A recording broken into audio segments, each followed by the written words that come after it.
And this is how the story's told. An all-day sit-down at a whites-only lunch counter,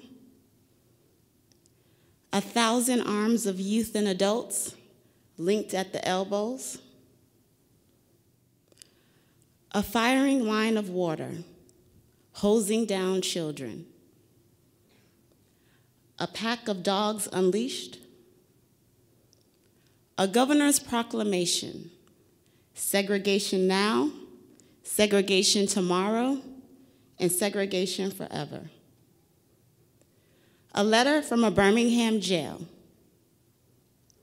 the March on Washington for Jobs and Freedom,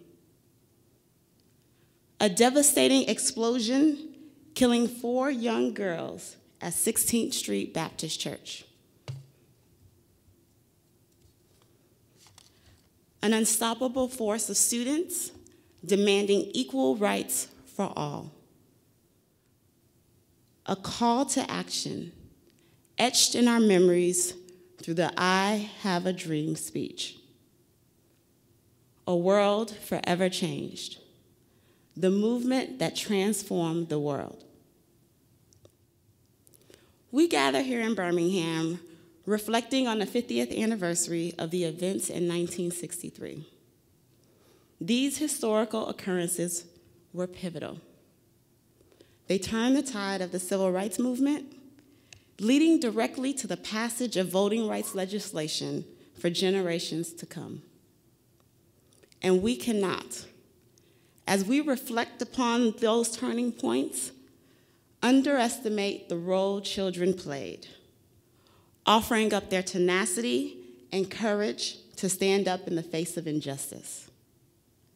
So today, I call on all of you to join me in commemorating the memory of those we lost, acknowledging that we literally and figuratively stand and sit on the backs of their sacrifice, while also honoring the contributions of the children of the movement, now our elders, who forged a path for our benefit. For these children had an unbreakable strength within, an unwavering faith in their ability to change what they believed to be unjust. They were armed with nothing more than hope in their hearts, a prayer on their lips, and the winds of freedom at their backs. And even amidst the violence and laws designed to keep African Americans in their place, they kept dreaming.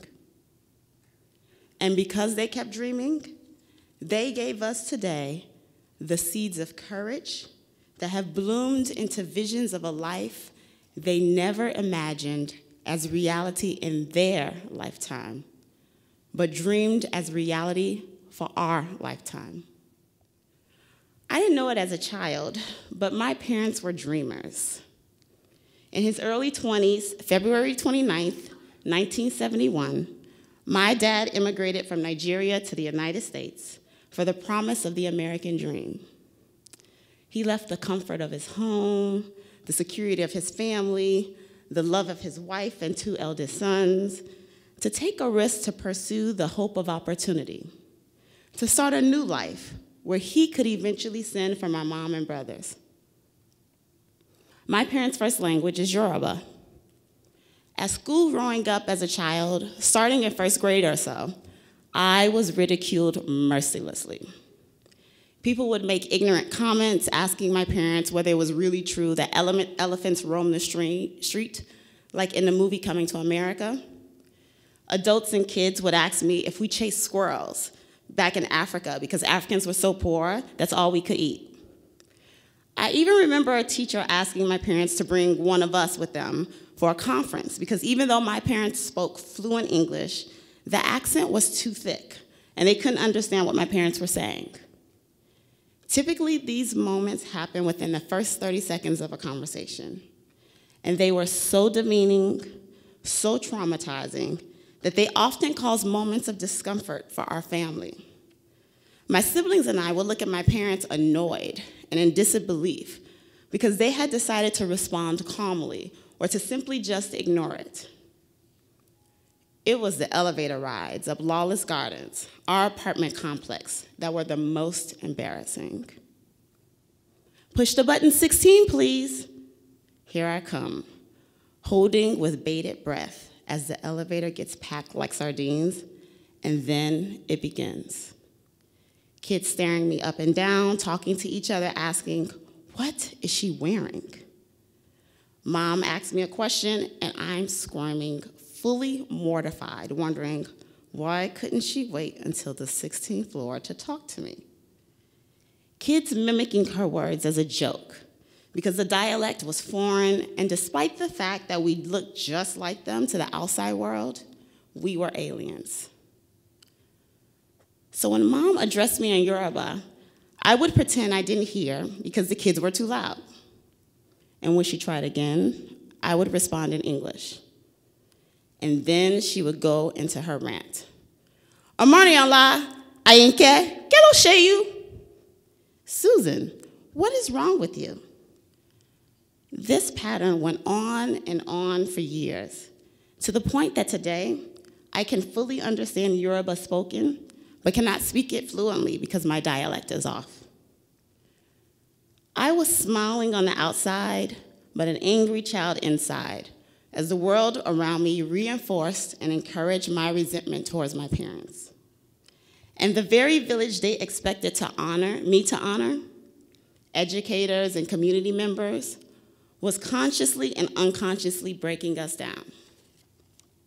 But let me tell you, as a child, I was a dreamer. I closed my eyes real tight, time and time again when altar call came up at church, and prayed deeply that one day I would come home and my parents would say, "We're moving to a place where the sun shines and the grass grows, there's a playground, and there's more than one bathroom for 8 people. But that moment never came. And when I would ask my parents why they couldn't try harder to find a new way, they told me about patience, persistence, understanding where you come from. Be not ashamed of who you are, nor those around you who are your village, even when they scorn you, which read to me as blah, blah, blah, blah, blah, blah, blah. So the answer is still no? So now, as I rewind to the stories, the memories of my time, I realized my parents were genius. It wasn't until my mid-20s that I was able to fully appreciate where my parents were coming from and the risks they took leaving familiar and familial territory for the unknown. Leaving home for them was taboo and filled with stories of people who never made it. But they left anyway because they were dreaming for us. They could not waste energy messing around with dream killers. Instead, they did just the opposite, nurtured and loved me harder, surrounding me around those who had faith, resting assured that one day they would see the dreams through their children, a vision turned into reality that would give them peace and comfort, allowing them to return back to live in their home, Nigeria. They believed that we would someday understand that their sacrifices would enable us to lead, that I would know deep down that it was my duty and responsibility to dream for others the way they dreamt for me. T.E. Lawrence states, "All men dream, but not equally. Those who dream by night, in the dusty recesses of their minds, wake in the day to find that it was vanity. But the dreamers of the day are dangerous men, for they may act on their dreams with open eyes to make them possible." The question I pose is, are our children of today dreaming and leading this work, eyes wide open? About 2 years ago, I was in DC at the MLK Memorial Site as part of the Congressional Black Caucus and was just there, sitting there, sun beaming on me, trying to soak in my surroundings, filled with MLK famous quotes etched on every stone. And as I lay there, I saw a group of black kids that looked to be about 8 years old, completely baffled when their teacher asked them, "Why are we here? Who is MLK?" I watched confusion wash over their faces as they struggled to understand her explanation. She said, "He was a black leader. He, alongside so many before us, was killed for illegally dreaming so that we could dream freely." The kids stared at her, listening intently as though they'd never heard this before. I was taken aback because it was just a field trip to them, not a moment of significance and familiarity. Today, I see that so many of our babies have little or no understanding of the legacy that shapes their DNA. So many are killing each other at night and lost in school during the day, simply trying to survive within the conditions that have been handed to them. And we are not immune to what is happening. We are the safety nets. We are that village who has an imperative to teach our kids who they are and that they come from generations of youth just like them who stood in the line of fire on the front lines demanding excellence and equity. They must know and understand that because of this, they have been ordained with the gift of dreaming. And even through dysfunctions, they can be dreamers. Dysfunction doesn't deny their destiny. I tell my 8-year-old nephew, Nicholas, all the time that non-dreamers exist all around us. They try to steal your joy and power because they are intimidated by the potential of your dreaming. You don't share your dreams with non-dreaming people because non-dreamers can't understand dreaming language. You say path changing, they asking where you going. You say hope, they say for what? You say reflection, they stunting in the mirror. You say calling, they looking for the cell phone. You say power, they flipping light switches. You say healing, they looking for a hospital. You say change, they digging for quarters. You say nourish, they asking what's for dinner. You say deliverance, they looking for the nearest FedEx. You say feedback, they say they don't hear echoes. You say harmony, they start humming a tune. You say grace, they say who is she? You say turn around, they ask who's there? You say lock arms, they're trying to put you in handcuffs. You say peace, they offering you a slice of cake. You say breakthrough, they looking for the hole in the wall. Non-dreamers have dream envy. I believe they want to dream, but they haven't been invited to do so. So when they realize you have dreams that might just possibly rise to another level, they try to destroy and kill your spirit. And so I tell Nicholas, when you notice non-dreamers, you have to say, stop hating on my dreams. And beware, non-dreamers quickly gain steam and go from non-dreaming to dream killers. They manifest themselves in all types of subtle and sneaky ways. So let me name a few. The war on drugs. This is a dream disease meant to numb and erase the pain of a dysfunctional democracy known as America. Our jail system. This is a dream container, a system that crunches numbers and uses a formula to predict its pipeline by counting the number of illiterate students by the age of 9. Violence, this is a dream destroyer, which plays like a broken record, showing certain types of children losing their lives every day as if this is some standard of normality, while the rest of us watch, momentarily horrified, and then continue on with our lives. Racism. This is a dream wearing shades, pretending that it's not meant to exterminate and keep a certain different demographic from freedom. When a little black boy at the prime of his life never gets to realize his talents because he has no business being black, walking down the street with a hoodie and some Skittles, need I say more? Education system. This is a dream silencer. We fail them and then blame them because they have internalized the doubt of their potential that we transferred upon them. Where they should be gaining the tools necessary to find and raise their voices so they can choose the meaningful life they desire, our babies instead are acting out of hopelessness, given what feels like no way out of the cycle of poverty. But don't get too comfortable now, because some of the worst dream killers are sitting right here in this room. We are dream hypocrites. We get frustrated and annoyed when our core members hit walls, give up on their kids' dream, and in turn give up on themselves.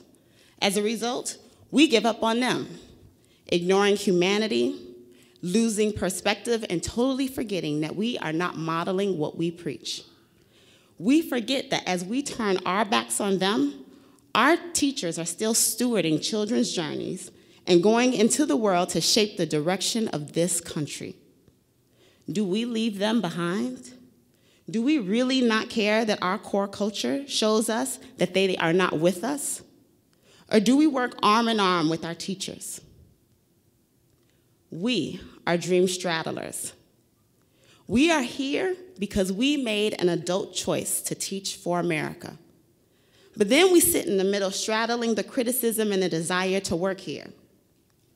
There's nothing wrong with owning up to the places where we have to grow. But do we have the courage and conviction to stand tall and also assert the progress and good we have without shame? Can you love TFA but not always like it? We are dream espousers.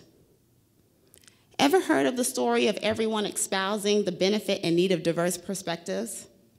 And yet, when someone joins your team who looks and sounds different than the working style you've experienced before in your upbringing, you can quickly explain why it's not a diversity issue, but a fit issue. If we are fighting for our students to be the leaders of this work, how can it be that when they become adults in this work, we fail to embrace them and instead jump to the conclusion that they are not skilled at doing the very work they are supposed to be leading? What happens to a dream deferred? Does it dry up like a raisin in the sun, or fester like a sore and then run? Does it stink like rotten meat, or crust and sugar over like a syrupy sweet? Maybe it just sags like a heavy load, or does it explode? We have all sorts of things swirling around us that make us wonder whether we are about to see our own organizational dreams deferred. During regional visits, town halls, office hours, I hear questions trying to sort out whether we are perpetuating dream deferrals. Snap if any of these questions that have been shared with me resonate with you. How can we be a force for good without modeling the very essence of what we believe, that our kids and their families have the wherewithal to lead this work? Are we building leaders for a lifetime or leaders for 2 years? Are we truly good listeners and humbling ourselves to understand? Or are we hearing people out so we can help them understand why they have the facts wrong and thus we are right? Are we selecting and recruiting young privileged people only to take the place of veteran educators of color, thereby tearing down the historic path to the middle class for the families we support in classrooms?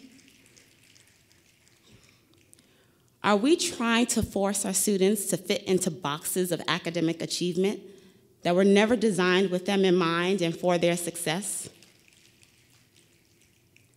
Is Teach for America doing more harm than good or more good than harm? We are entrenched in a world filled with smog. And right here at Teach for America, we're spitting back out what we're consuming in the form of questions, which is painful. But how else can we evolve? if we weren't willing to ask those questions and more, if we weren't really willing to go there, I'd be afraid. So you see, when there's a war within, haters in our own psyches will sneak into our house and play the role of dream killers, saying things like, "Teach for America" or "Force for evil," and that we need to stop dreaming. But real dreamers don't question whether they should dream. They don't let the pain and struggle they are in define the destination of where they hope to be.